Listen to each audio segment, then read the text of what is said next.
नमस्कार दोस्तों, मैं हूँ स्वास्तिका शाह और आप सभी को मेरे इस चैनल में स्वागत है।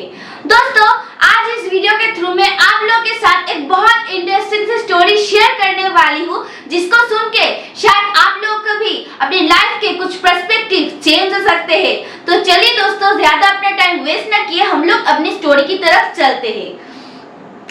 दोस्तों, ये स्टोरी थी एक लड़का और उसके पिताजी की। लड़का जब छोटा था, उसके पिताजी उसको हर समय डांटते थे और मान लीजिए वो स्कूल से वो लड़का घर वापस आया और उसने अपनी स्कूल ड्रेस और स्कूल शूज ठीक तरीके से नहीं रखा। उसके पिताजी उसको बहुत डांटने लगे। मान लीजिए वो लड़के ने फ्रिज से अपने पानी की बोतल लिया और फ्रिज का डोर वहीं पे खुला छोड़ दिया। उसके पिताजी उसको बहुत डांटते थे और उस लड़के को बहुत गुस्सा आता था और वो लड़का मन ही मन सोचता था, अरे जब भी मैं कोई काम करता हूँ मेरे पिताजी मुझको हर समय डांटते हैं, मुझको हर काम में ठोकते हैं और बोलते हैं मैं बहुत लापरवाह हूँ। उस लड़के को अपने पिताजी के ऊपर बहुत गुस्सा आता था। ऐसे ही ना दोस्तों, बहुत साल गुजर गया और वो लड़का बड़ा हो गया, मगर उसके पिताजी ने उसको डांटना नहीं छोड़ा। एक दिन ऐसा आया, उस लड़के ने एक कंपनी में एंटर किया अपनी जॉब इंटरव्यू देने के लिए और कंपनी में एंटर करके उस लड़के ने देखा उस लड़के के क्लास के जो टॉपर्स थे, फ्रेंड्स थे, वो लोग भी इंक्लूडेड है इस इंटरव्यू के लिए। उस लड़के ने मन ही मन सोच लिया, यहाँ पे मेरे सिलेक्शन होने के चांसेस बहुत कम है, यहाँ पे तो मेरे क्लास के टॉपर्स बैठे हैं, मैं कैसे सिलेक्ट हूँ। फिर भी जब आ ही गया हूँ, इंटरव्यू दे ही लेता हूँ। उस लड़के ने एंटर किया अपनी जॉब की इंटरव्यू देने के लिए। ऐसे ही थोड़ा वक्त गुजर गया और उस लड़के का नाम पुकारा गया, मगर उसके पहले उसको पता था उसके क्लास के जो टॉपर्स थे, फ्रेंड्स थे, वो लोग कोई भी इस इंटरव्यू में सिलेक्ट नहीं हुए, क्योंकि वो लोग जब कंपनी से निकल रहे थे उन लोगों ने बोला ये यहाँ पे सिलेक्ट होने का चांसेस बहुत कम है, इंटरव्यू बहुत टफ है। उस लड़के ने मन ही मन वो रिमाइंड किया। फिर भी उस रूम में लड़के ने एंटर किया अपनी इंटरव्यू देने के लिए और इंटरव्यू लेने के लिए जो व्यक्ति बैठे थे उसने उस लड़के को बोला तुम 2 मिनट का अपना सेल्फ इंट्रोडक्शन दे दो।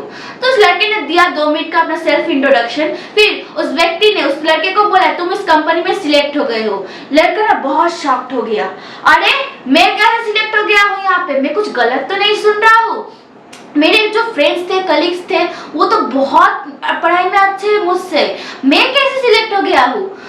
तो उस लड़के ने उस व्यक्ति को पूछा, सर क्या मैं आपसे थोड़ा क्वेश्चन कर सकता हूँ। उस व्यक्ति ने बोला हाँ श्योर कर सकते हो। उस लड़के ने बोला सर आप मेरे साथ मजाक तो नहीं कर रहे हैं, मेरे क्लास के जो टॉपर्स थे, फ्रेंड्स थे, कलीग्स थे, वो लोग तो मुझसे भी पढ़ाई में अच्छे हैं, मैं कैसे सिलेक्ट हो गया हूँ, आप कोई मजाक तो नहीं कर रहे हैं। उस व्यक्ति ने थोड़ा मुस्कुराया और उस लड़के ने को रिप्लाई दिया, एजुकेशन इज नॉट एवरीथिंग। मैंने माना वो लोग तुमसे पढ़ाई में अच्छे हैं, बट उन लोग के पास जो बेसिक मैनर्स है ना वो नहीं है। हम लोग के कंपनी में सीसीटीवी फुटेज है और मैंने उस सीसीटीवी फुटेज में देखा तुम जब कंपनी में एंटर हुए, कंपनी के जो कॉरिडोर है कंपनी का, वहाँ पे खाली प्लास्टिक की बोतल पड़ी थी, तुमने वो उठाया और डस्टबिन में वो फेंका। एक रूम में फैन चल रहा था बट उस रूम में कोई नहीं था, तुमने वो फैन ऑफ किया। तुम जब इंटरव्यू देने के लिए इस रूम में एंटर हुए, डोरमैट में अपना शू क्लीन करके फिर आए, ये मुझे बहुत अच्छा लगा। यही बोलते हैं हम लोग बेसिक मैनर्स और इन पर्सन को ही हम लोग अपने कंपनी में सिलेक्ट करते हैं, तो इसलिए मैंने तुमको मेरे कंपनी में सिलेक्ट किया। उस लड़के को तब एक ही व्यक्ति याद आया, उसके पिताजी। उसने सोचा अरे अगर आज मुझमें ना ये बेसिक मैनर्स है ना, मुझे पिताजी की वजह से, मेरे पिताजी मुझको बचपन से बोलते हैं और बचपन से मुझे ठोकते हैं इन बेसिक मैनर्स के लिए, इसलिए मेरे जो बेसिक मैनर्स है मेरे पास ये है। अगर मेरे पिताजी मुझको बचपन से ना ठोकते, ना बोलते, ना डांटते, तो आज शायद मैं इस कंपनी में सिलेक्ट नहीं होता, मैं इस कंपनी में आज शायद सिलेक्ट नहीं होता। मैं आज जो भी हूँ मेरे पिताजी की वजह से ही हूँ। तो दोस्तों, ऐसे ही हम लोग की लाइफ में कुछ ऐसे पर्सन्स होते हैं जिसको हम लोग लाइक नहीं करते, हम लोग को नहीं पसंद, फिर भी उन पर्सन हम लोग के लाइफ में बहुत एक वैल्यू होल्ड करता है।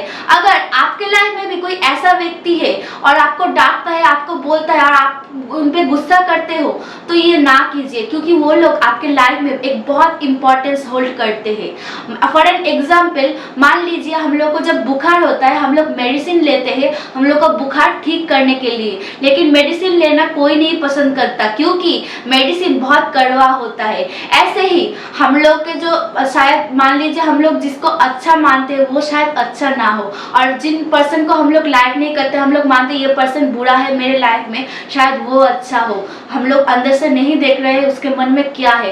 तो लाइफ में वैल्यू देना सीखिए सबको। अगर आपके लाइफ में भी कोई ऐसा पर्सन है, उन पर्सन को हमेशा रिस्पेक्ट कीजिए अपनी लाइफ में। वो पर्सन आपके लाइफ के लिए बहुत इंपॉर्टेंट है, आपको बहुत नॉलेज देगा, बहुत कुछ सिखाएगा आपके लाइफ में। और एक टाइम जाके जैसे इस लड़के ने रियलाइज किया, उसके पिताजी कि इस इम्पोर्टेंस होल्ड करते हैं, आपको भी शायद वो रियलाइजेशन हो गया, तब बुरा लग के भी कुछ नहीं होता। तो जब टाइम है तो इम्पोर्टेंस देना सीखिए पर्सन्स को, इम्पोर्टेंस देना, रिस्पेक्ट देना, इग्नोर मत कीजिए ऐसे कोई पर्सन अगर आपके लाइफ में है, क्योंकि वो पर्सन आपके लाइफ में एक बहुत हाई वैल्यू होल्ड करते हैं। शायद आपको अभी नहीं पता उसको, बट इन फ्यूचर शायद आपको पता लग भी सकता है, जैसे इस लड़के को इन फ्यूचर पता लगा जो आज वो है उसके पिताजी की वजह से।